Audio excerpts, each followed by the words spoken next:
Hello friends, स्वागत है आप सभी लोगों का हमारे यूट्यूब चैनल में। आज के वीडियो में हम जानेंगे योगिनी एकादशी पूजा विधि के बारे में और साथ ही जानेंगे योगिनी एकादशी व्रत कथा के बारे में। तो चलिए दोस्तों, वीडियो को शुरू करते हैं। वीडियो पसंद आए तो वीडियो को लाइक करिएगा, शेयर करिएगा और चैनल को सब्सक्राइब करिएगा।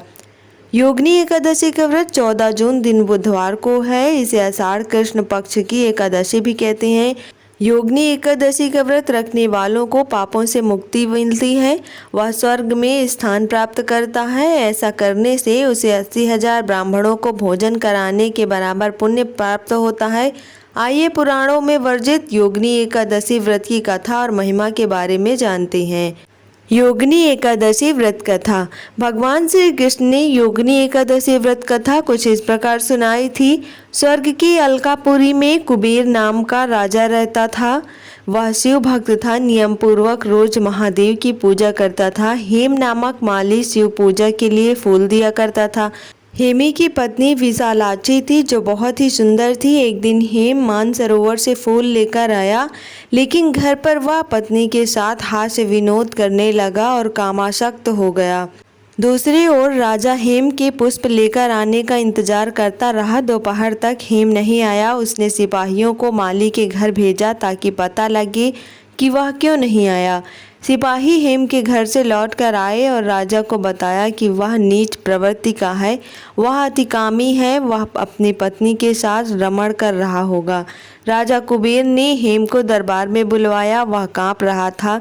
राजा ने क्रोध में कहा कि तुम पापी और अधर्मी हो, शिव पूजा के लिए फूल लेकर नहीं आए, तुमने भगवान भोलेनाथ का अनादर किया है, तुम श्राप के योग्य हो। राजा ने हेम को श्राप दिया कि वह पृथ्वी लोक पर जाकर कोढ़ी होगा और पत्नी का वियोग सहन करेगा। श्राप के कारण हेम तुरंत ही स्वर्ग से धरती पर गिर गया। पूरे शरीर में सफ़ेद कोढ़ हो गया। उसकी पत्नी भी कहीं गायब हो गई। धरती पर उसने बहुत ही दुख भोगे। जंगल में वह बिना भोजन और पानी के भटकता रहा। रात में सो नहीं पाता था। शिव कृपा से उसे पिछले जन्म की बातें याद थी।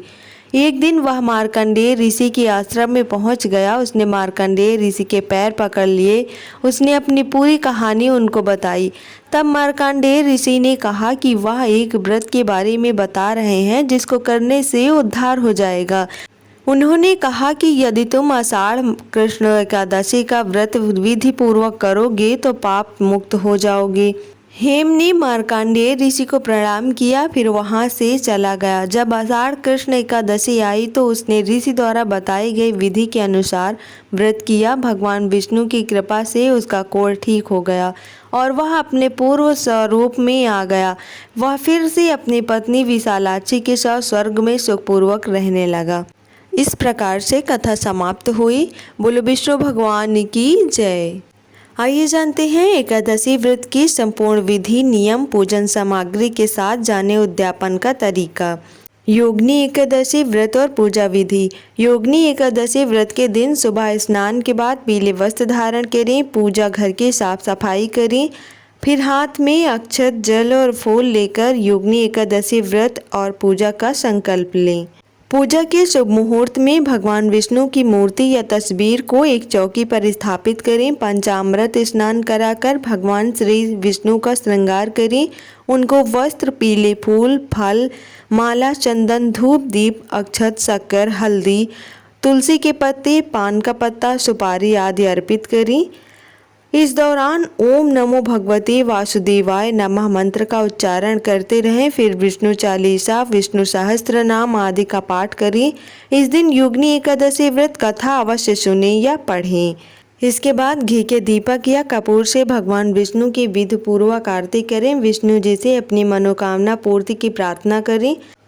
इसके बाद दिन भर फलाहार पर व्यतीत करें। शाम के समय पुनः स्नान के बाद विष्णु जी की आरती करें। फिर अगले दिन सूर्य के उदय होने पर योगिनी एकादशी व्रत का पारण शुभ समय पर करें। मान्यता के अनुसार इन नियमों का विधि पूर्वक पालन करने से आप पर भगवान विष्णु की कृपा और माता लक्ष्मी की कृपा हमेशा बनी रहेगी।